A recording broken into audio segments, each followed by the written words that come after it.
शहर में कायम कई इमारतें कुल्होड़ों और अंग्रेज दौर की हैं। 1768 में मियां गुलाम शाह कुल्होड़ों ने दिरोन कोट में कला तामीर किया था, जो आज पक्का कला के नाम से मशहूर है। इस कदीम किले की हालत अब निहायत खराब हो चुकी है और जगह जगह से टूट फूट का शिकार है। पक्का कला में 1000 से ज्यादा मकानात मौजूद हैं, जिनमें से कई के गिरने का खतरा है, जबकि दीवारें गिरने से आए रोज हादसात मामूल बन चुके हैं। किले के अतराफ में दुकानों की हालत भी काबिले रहम है। यहाँ पर सीवेज का निजाम भी तबाह हो चुका है, जिससे शहरियों की मुश्किलात बढ़ गई हैं।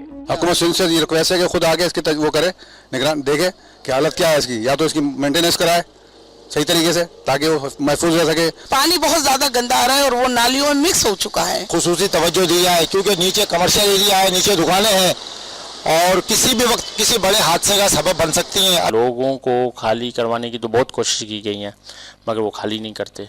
हमारे पास तो ऐसी कोई अथॉरिटी नहीं है कि हम उनको बाय फोर्स हटाएं। हम तो उनको नोटिस देते हैं, उनकी कापी डिस्ट्रिक्ट एडमिनिस्ट्रेशन को देते हैं, आगे फिर काम उनका काम है। मकामी इंतजामिया और हुकूमत सिंध को पक्का कला की हालत ज़ार पर फौरी तवज्जो देनी चाहिए और इस विरसे की तज़ीनो आराइश करके कौमी विरसे को तबाही से बचाने के इक़दाम करने चाहिए। खबरें और रिपोर्ट्स आपने मुलाहिजा की। न्यूज़ स्टूडियो से फिल वक्त इतना ही। ब्रेक के बाद दोबारा आएंगे हेडलाइंस के साथ। वक्त के साथ रहिए।